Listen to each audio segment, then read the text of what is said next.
Shalom from Israel to all of the Daystar viewers around the world. I'm Moshe Bar Tzvi, the producer and founder of Israel Now News. We at Israel Now News are dedicated to bringing you the full story and the truth about Israel from Israel. It's written in the Holy Bible when David said in Psalm 25:5, "Lead me in your truth and teach me, for you are the God of my salvation. For you I wait all the day long." And God says in Zechariah 8:16, "These are the things that you shall do. Speak out the truth to one another. Judge with truth and judgment to peace in your gates. And always search for the truth, and the truth shall set you free." John 8:31. I hope you enjoyed the program. God bless you from Jerusalem. Shalom, shalom.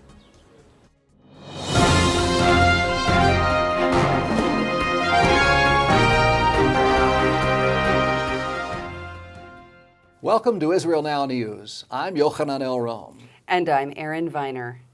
In our top story, Israel has thwarted a major terrorist attack on the Egyptian border. Last week, at least 35 terrorists ambushed an Egyptian motorcade with RPGs and missiles, killing 16 Egyptian soldiers and wounding 7. The terrorists commandeered an armored personnel carrier and a military truck loaded with explosives and headed for the Israeli border. They fired tank shells at Israeli troops and attempted to penetrate the border. The terrorists reportedly came within 2 kilometers of an Israeli town before the Israeli Air Force destroyed the APC, killing 4 terrorists. The IDF released photographs of the weapons arsenal carried by the terrorists, which included suicide bomb vests, numerous automatic rifles, and ammunition. The Army official said, had the terrorists succeeded, the attack would have been very severe. A major disaster was averted. Erin Viner has more on the story. Israeli Prime Minister Benjamin Netanyahu toured the site and met with IDF soldiers involved in preventing the Sinai attack. The Prime Minister praised the military and the Israeli Security Agency for foiling what could have been a major terror attack while expressing his regret over the deaths of the Egyptian soldiers. He added that while it is clear that Israel and Egypt have a common interest in maintaining a quiet border, it has been made clear on numerous occasions that when it comes to the security of the citizens of Israel, the state of Israel must rely only on itself. No one, said Netanyahu, can fulfill that role other than the IDF and the security services of the state of Israel, and this is how we will continue to act. Anti-Israel propaganda has run rampant in Egypt after the Sinai attacks. The Muslim Brotherhood has publicly accused Israel of the ambush, which killed 16 Egyptian soldiers. Dozens of Egyptians protested outside the residence of the Israeli ambassador to Cairo, demanding that Egypt terminate the peace treaty with Israel. The Hamas Prime Minister Ismail Haniyeh said that the method of the attack confirms some sort of Israeli involvement aiming to achieve political and security goals, to cause tension on the border with Egypt, and to destroy joint efforts to end the Gaza blockade. Despite the rejection by the International Olympic Committee of the request to hold an official minute of silence for the 11 Israeli athletes murdered at the Munich Games 40 years ago, a ceremony was held for the slain Olympians last week. The service was attended by Israel's Olympic delegation, family members of the victims, and British Prime Minister David Cameron, who spoke at the event. During his speech, Cameron said that as the world came together in London to celebrate the Games, it was right to stop and remember the 11 Israeli athletes who so tragically lost their lives during a crime that the world must never forget. Fatah is running a children's camp in Jericho which implements the principles of the Third Reich. According to Palestinian Media Watch, the camp uses indoctrination to brainwash young Palestinian children, just as the Nazis did with the Hitler Youth movement. The camp, which is located outside the Jewish community of Itamar, the site of one of the most gruesome terrorist murders in Israel's history, teaches that martyrdom is a beautiful thing and that nothing could be better than going to paradise. The children's camp is named after a terrorist who masterminded one of the most deadly suicide bombings carried out in Israel. It gives Arab youngsters trading cards featuring terrorist and suicide bombers. The children are taught that there is no option other than jihad and that to make peace with the enemy, Israel, is a fate worse than death. In his first foreign affairs advertising campaign, U.S. Republican presidential hopeful Mitt Romney blasted President Barack Obama for his policy on Israel. Romney criticized Obama for failing to visit the Jewish state in his official capacity as President of the United States, as well as his refusal to recognize Jerusalem as the capital of Israel, such as Romney himself declared during his own visit to the Jewish state earlier this month. During his speech in Jerusalem, Governor Romney stressed that Israel and the United States are bound together by the shared values of freedom and justice. New York's top bank regulator, the Department of Financial Services, has threatened to strip the banking license of a major UK bank accused of aiding Iran.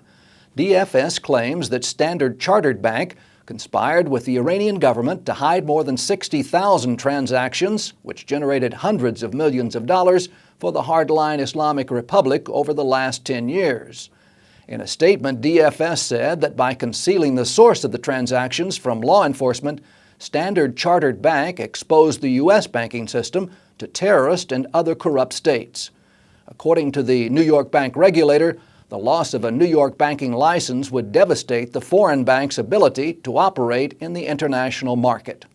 The Bloomberg agency has reported that the sanctions against Iran have cost the Islamic Republic at least $133 million in lost oil revenues each day. Tehran's oil exports have plummeted by more than 52%, or some 1.2 million barrels a day.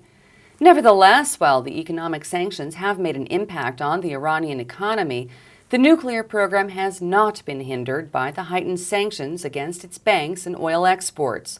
According to a recent statement from Israel's Prime Minister Netanyahu, Iran has now enriched enough uranium to produce 5 atomic bombs.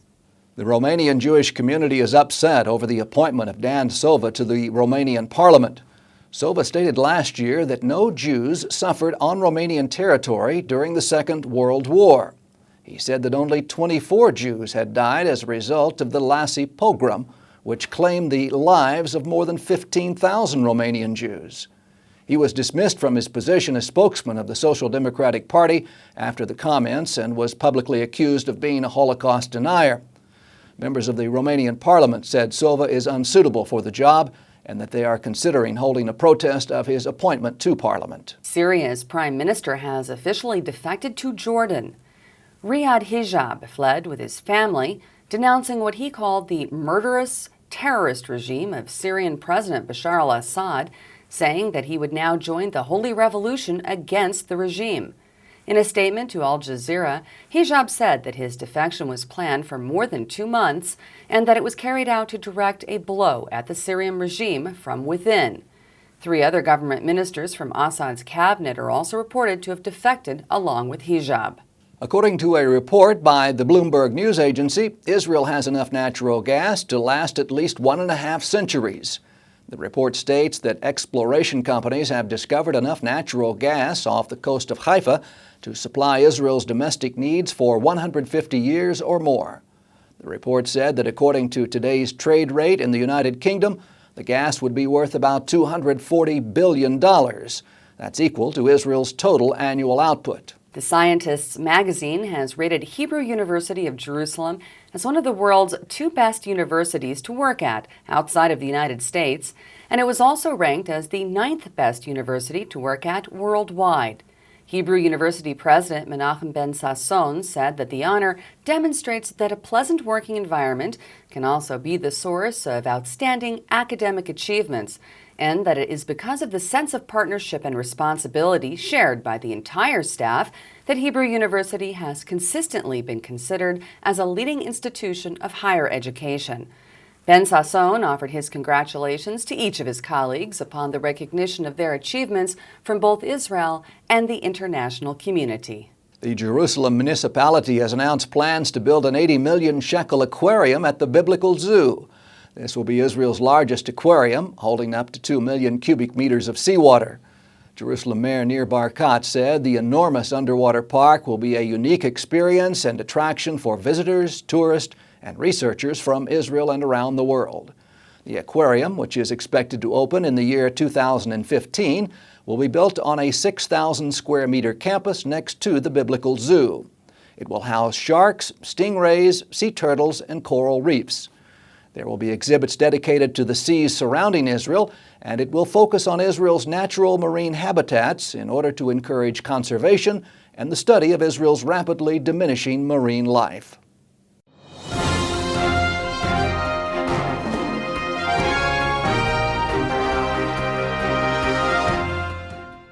That concludes the news portion of our show. Stay tuned for Ask the Source with Josh Reinstein.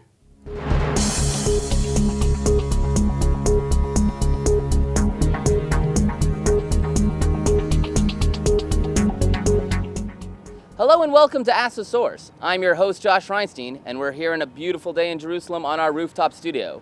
Our guest today is Eli Piepsh, the director of I Vote Israel. Eli, thank you for being on the show. Josh, thank you for having me.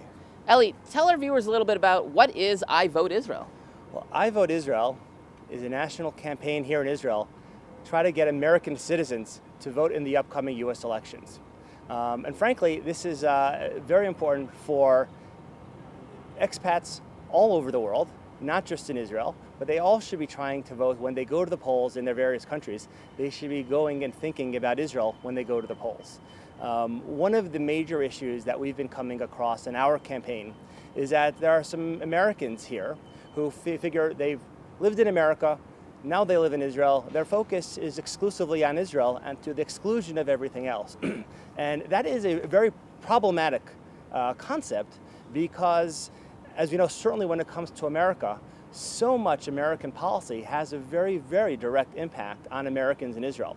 One of the common refrains that we've had is that for an American citizen who lives in New York, the President of the United States will probably have a more dramatic and more acute impact on the lives of an American who lived in New York and now makes their home in Israel. Eli, how many people are we talking about here? Like, how many votes? Will the fact that Americans who now live in Israel voting in the American election, will it really affect anything? Josh, it's a great question, and there's two ways I want to address that if I can. The first is let's look at history. In 2000, obviously, the most contested election that America ever had, the election between Vice President Al Gore and Governor George Bush in 2000, came down to just 537 votes in Florida. As you can imagine, Florida is a state where there are many thousands of Jews who live here. Yet at the end of it all, do you have any idea how many Americans, how many Floridians voted from Israel? The number was only 64.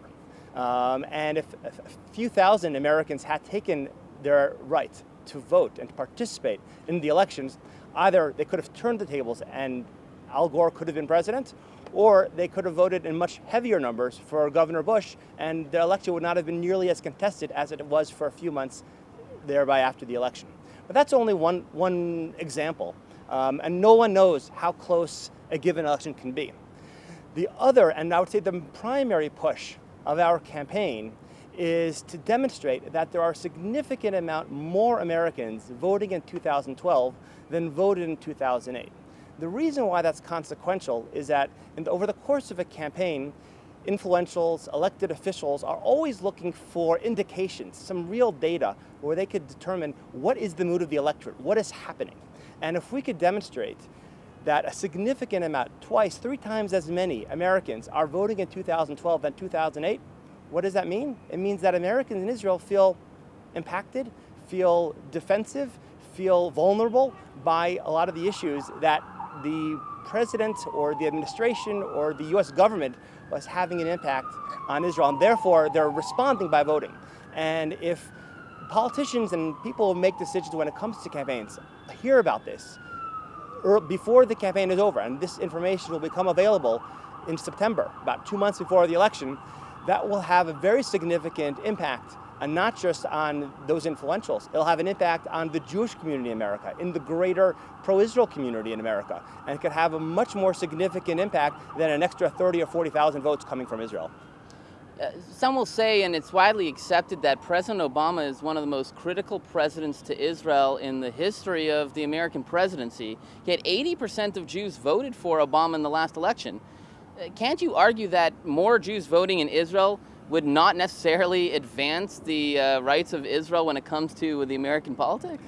I think an argument can be made, but I think that it's a slightly flawed argument. One of the things is, and our campaign does not get involved in supporting a particular candidate or particular party. I can tell you what we have heard is the amount of Americans here in Israel who said, I've never voted in 30 or 40 years that I've lived in Israel, but this year I want to get involved, I need a vote, it's important. They're volunteering on our campaign, spending many hours, they're communicating with friends and family back in the States. So I say from that end, that's a direct response that we're hearing. But even more so, a lot of the Americans, the Jews in America who voted in 2008, voted before they knew what Obama was going to do. Now that they've seen it, they have a different understanding, and I think that they will be reacting potentially differently. Eli, there are literally tens of millions of people watching this show. What message do you have for our viewers? Josh, thank you so much. The message for your viewers is that Israel needs and requires and relies on the support of our international friends and family. And the people watching the show, I would consider you not just friends, but family.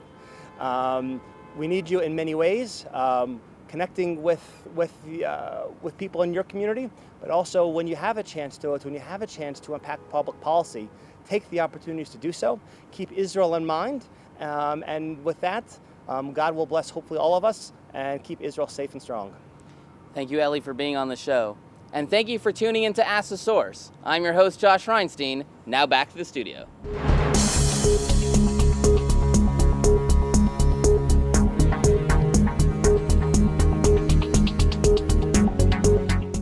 Up next, Shining Light from Israel.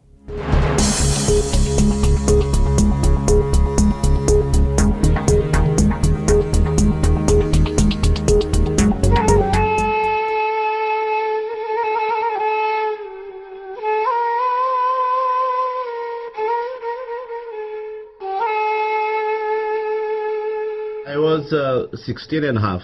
I and my friends in my village, a group of 17 friends, we decided to go to Israel by walk.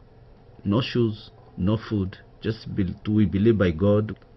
But our plan was to go from our village to Sudan, from Sudan to come to Egypt, from Egypt to come to the Sinai Desert, from Sinai Desert to come to Beersheba, Jerusalem. We took a guide, Christian, to show us how to walk from our village to Sudan. We paid to him $2. $2, it's a lot of money. And my father, he sold a cow to give me these $2. He paid, and we started to walk day and night. And during our journey, no rest, we saw tigers and lions and snakes. We captured by robbers in the jungle. They just gave us to stand only by our underwear. They gave us our clothes back, no money, nothing, and we continued our journey. We came in the desert between Ethiopia and Sudan. In that place, it was so hard because there is no water. But we continued to walk, and we pray Shema Israel. We came inside Sudan. We walked 780 kilometers in a week. And then when we crossed the Sudanic border, the Sudanese, they shoot and they kill my best friend. And they came, they tie our legs and our hands. They put us in jail, tortured by them. They said, why do you come here? We said, we are already refugees. We are trying to get food here. We cannot claim we are a Jew. After 91 days, we get our freedom. And they took us by trucks to the big refugee camp in Gadarif. We waited there and we met a white person. That was my second time to saw. And he came and he said, okay, I know you. I know your group. I know where you come from, what village you come from. I know your goals. And he said, I will be back tonight. You have to stay here. And they collect all the group and started to drive through the desert. No roads. And then after 5 hours drive, we came in the North Sudan, in the place that called Kassala Desert. They announced it should be here very noisy and dusty, and please don't afraid. In that moment, airplane also landing. And they open the door, and they push us to come in. The whole issue is 4 minutes. They closed the plane, and they said, Havenu Shalom Aleichem. In the 4th February 1984, we landed to the Promised Land, Israel. My father, all my 9 brothers and 2 sisters, they didn't know I am alive for 7 years until Operation Shalom. It was very difficult to be here, to start the life here from zero. The cultural shock is so strong. 400 years, gap in 4 hours flight. When they brought us in the absorption center in Tzfat, a woman who is assisting us gave us to go to the elevator. And then she pressed the number, floor number 4, and she gone back to bring another group. We didn't know how to go. The elevator is gone and coming and gone and coming for half hour. When she come back, we are still inside the elevator. Being Jew in Ethiopia is, to live in the special life. Sometimes when Western people, they don't understand how people, they can live in a village. There is no electricity, there is no bank, there is no supermarket. And the people, they live a very quiet, wonderful life. There are some people, they think the Ethiopians, black Africans came in Israel because of the hunger in Ethiopia. That we came here by Zionism ideology, because Israel is our homeland. We came to build the Israeli society. The opening the door of this country for each individuals all over the world, that's the great thing that we brought in this century.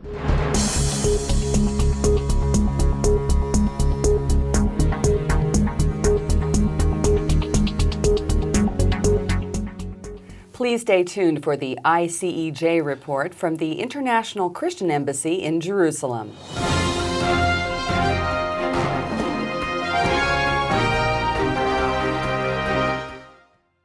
What makes the miracles of Jesus even more miraculous? Standing where they happened, in Israel. Come explore Jerusalem, where Jesus opened blind eyes. Visit the hills of Galilee, where Jesus fed the multitude. Stroll through Capernaum, where Jesus lived and taught and healed. To learn more about standing where it all happened in Israel, visit www.goisrael.com. Come visit Israel.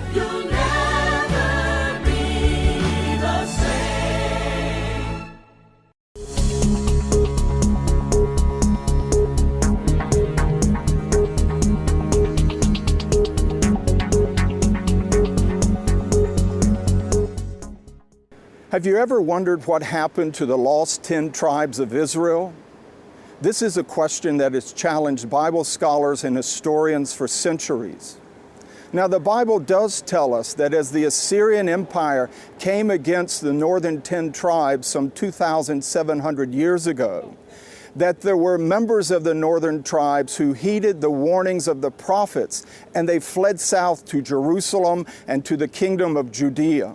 Others who were taken into exile came back with Ezra and Nehemiah and rejoined the Jewish mainstream.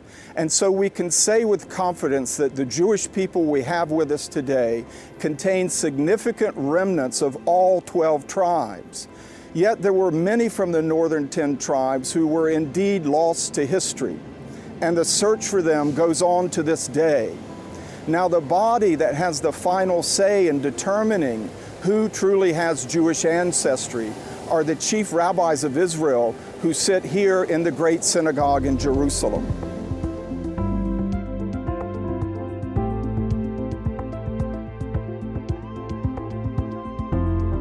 In the late 1970s, a few individuals from a small group located in northeast India began to research the origins of their religious traditions and their ancestry. Their research led them to discover an ancestral connection to Israel. Under Persian rule, their ancestors traveled through the Silk Route to modern-day Afghanistan, Tibet, China, and finally to northeast India, in the midst of Myanmar and Bangladesh. This particular group, called the Bnei Menashe, or Sons of Menashe, are believed to be descendants from the lost tribe of Manasseh. In the early 1980s, members of the group made contact with an organization in Israel expressing an interest in returning to their ancient homeland. The chief rabbis have gone and investigated these people. They found that they still observe Shabbat. They still keep the kosher dietary laws. They still celebrate the biblical feasts. They still marry only within their tribe. And they still cling to the hope of returning one day to the land of Israel. Where does this hope come from? Well, the same Hebrew prophets who warned the ancient Israelites of the coming exile also left them with the hope of return.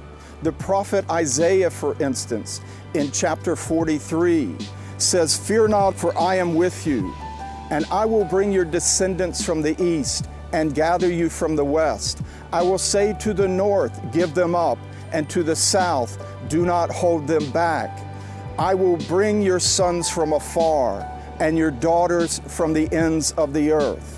So when the prophet said, "I'll bring your descendants from the east," the Bnei Menashe clung to this hope for centuries, and the chief rabbis have now officially recognized them as having Israelite descent and approved their return to the land of Israel, and this is a modern-day miracle. Many Bnei Menashe have already settled in Israel, and more are expected to come in September of 2012. The International Christian Embassy has pledged to sponsor the first flight of this new wave of Aliyah from India and hopes to sponsor more flights in the future.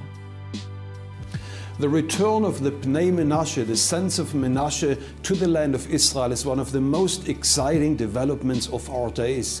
This is exactly what the Bible speaks about in Jeremiah chapter 30 verse 3, where God says He will bring back from captivity the sons of Israel, the house of Judah, back to their land to possess it.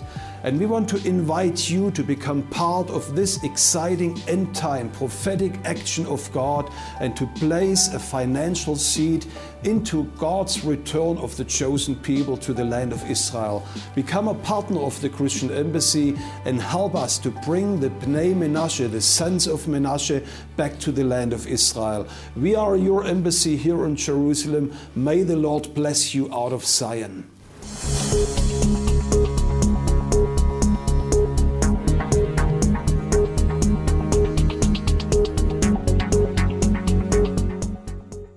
That's all for this week's edition of Israel Now News. I'm Yochanan El-Rom. And I'm Erin Viner. Please join us again next week for all your Israel updates.